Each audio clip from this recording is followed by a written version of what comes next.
Olá, meus amados! Você está no canal Filho do Rei, com o irmão André, crente em Jesus de Nazaré.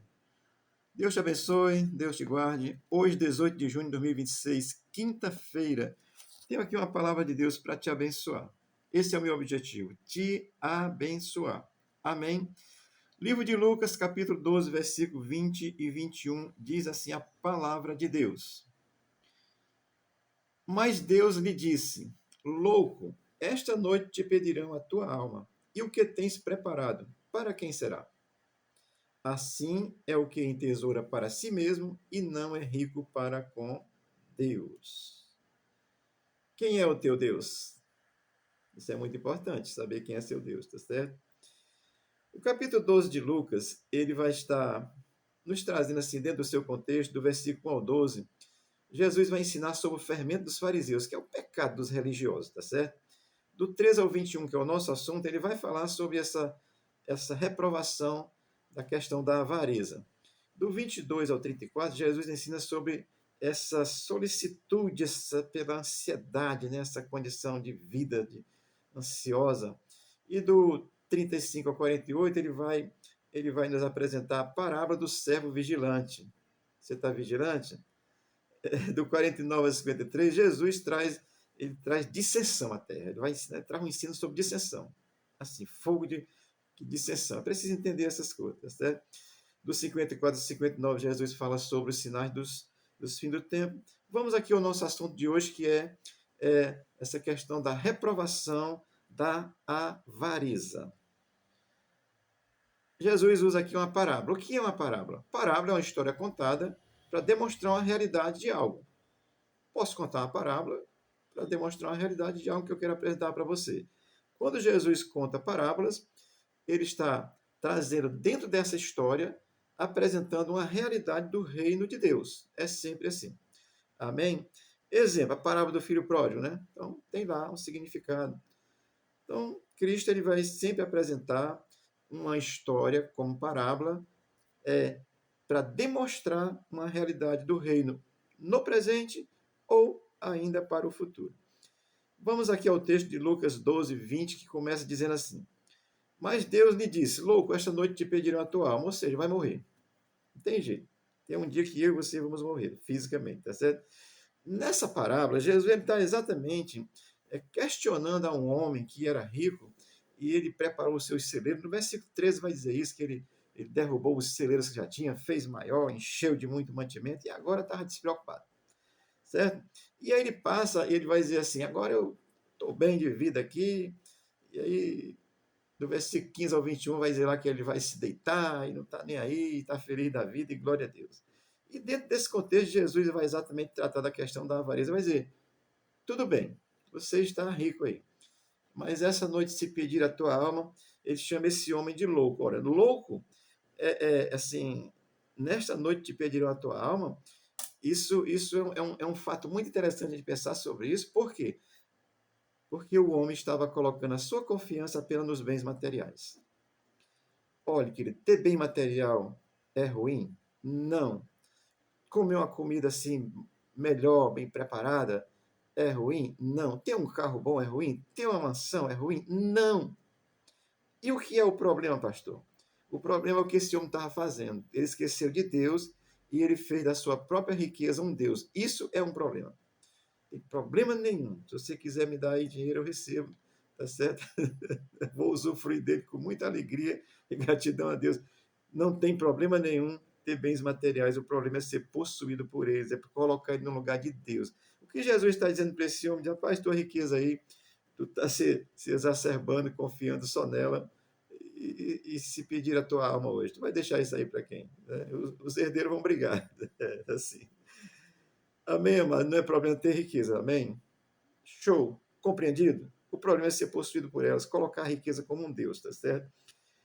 Aí ele vai dizer assim: louco te pedirão a tua alma. E o que tens preparado para quem será? Isso aí. Não vai levar a nada. Usufrua mesmo. Olha, eu vou dizer isso aqui porque assim, tem gente que quem tem posse das coisas, é tão miserável que não, é o mão de vaca chamado aqui no Nordeste, tá certo?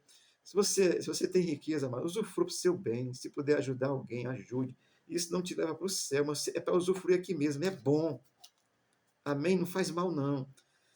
O que faz mal é como esse homem da parábola que Jesus mostra para mostrar essa realidade do reino, no qual ele estava colocando a confiança apenas no dinheiro. Portanto, o que tem se preparado? Deus ele coloca isso para o avarento, no sentido de que as bênçãos de Deus elas são para nós compartilharmos com os outros.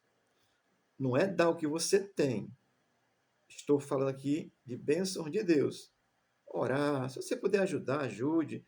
Mas as bênçãos de Deus é para ser compartilhada. Pegar aqui a riqueza desse homem como bênção de Deus, ele reteve só para si. Não deu um grão de arroz a ninguém, de trigo. Então reteve para ti. É isso que Jesus está dizendo. Essa exclusividade. Que é isso? Não. Aí não dá nada a ninguém e é um pobre miserável seguidor, diz a Bíblia. Tá certo? Deixa eu ler aqui 1 Timóteo 6, 17 e 18, que Paulo ensina assim. Ordene aos ricos deste mundo que não sejam arrogantes, nem ponham a esperança na incerteza da riqueza, mas em Deus, que de tudo nos provê generosamente para a nossa satisfação. Amém. O versículo 18 de 1 Timóteo 6 diz: ordene-lhes que pratiquem o bem, sejam ricos em boas obras, generosos e prontos a repartir. Repartir não é dar tudo que você tem, não. É na medida do seu possível, tá certo? O apóstolo Paulo recomenda isso, generosidade. O cristão é generoso. Amém. Isso é coisa de crente. Vê uma pessoa precisando de carona, não passa o carro por cima dele, não, dá uma carona. Amém. Ô, glória. As coisas simples a gente não faz, queridos. E aí tem crente aí arrotando santidade, né? A santidade precisa se revelar na prática. Senão é santarrice, tá certo? Eu vou recomendar a você, cuidado com os vendilhões do tempo, tá certo? Tem vendedores, tem marqueteiros no templo, vendendo Jesus. Você sabe onde é. Se você quer doar algo para ajudar a obra, procura uma pessoa séria, uma igreja séria.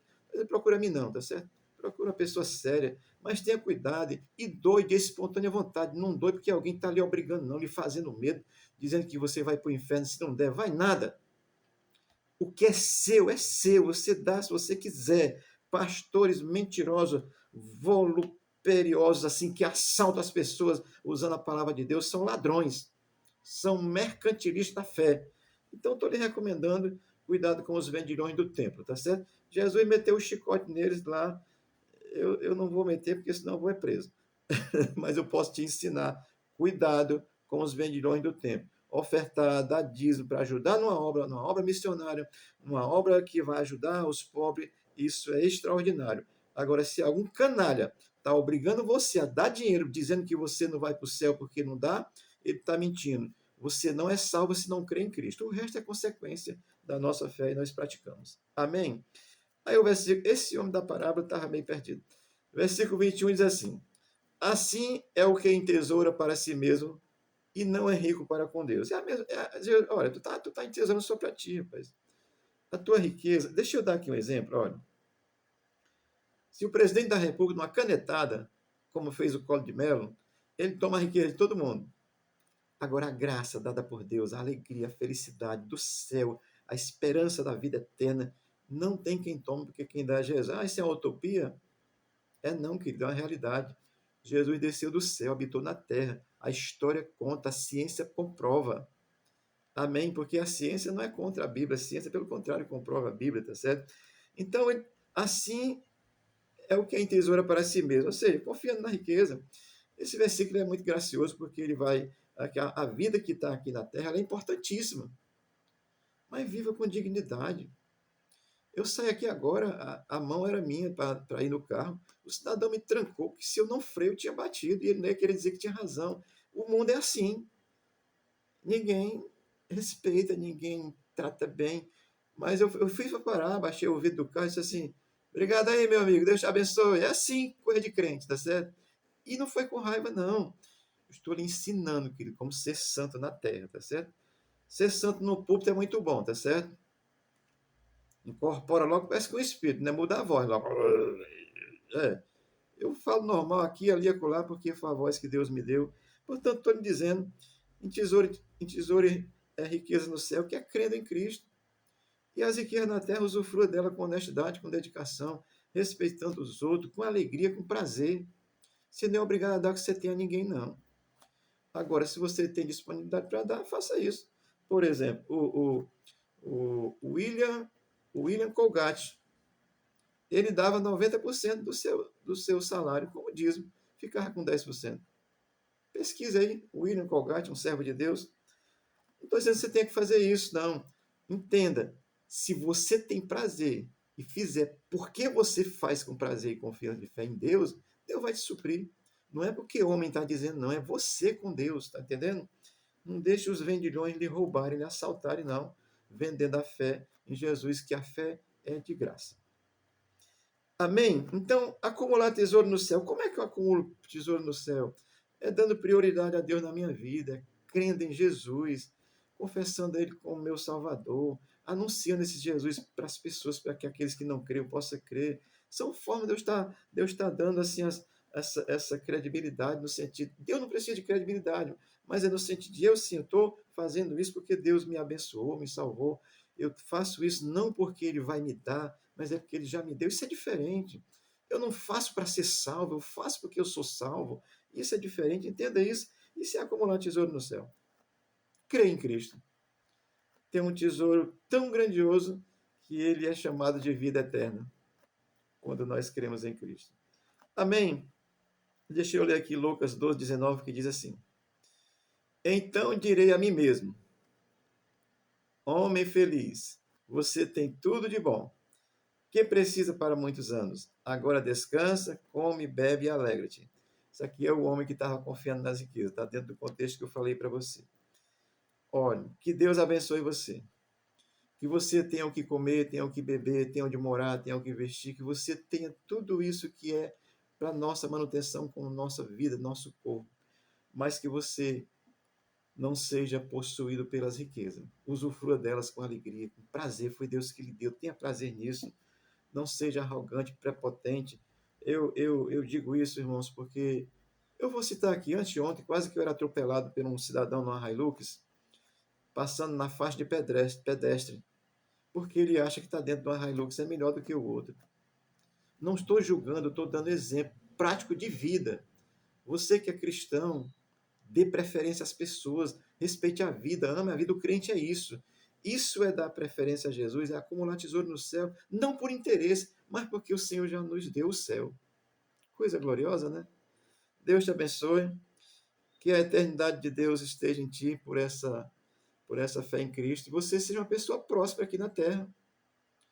E prosperidade no sentido material, e que você não se deixe ser dominado pelas riquezas, mas usufrua dela com alegria, com gratidão, com leveza na sua alma, e Deus te abençoe graciosamente. E se for um liso, a alegria com Jesus é a mesma, porque a alegria com Cristo não depende das circunstâncias, boas ou ruins naquela visão humana. Ela depende de estarmos em paz com Deus. Deus te abençoe e te guarde, te dê uma boa quinta-feira. Mais tarde estaremos aqui estudando a palavra de Deus a partir das 19 horas. O Senhor te abençoe, o Senhor abençoe a nação brasileira, o Senhor nos livre das garras desse governo que é maligno, maligno mesmo.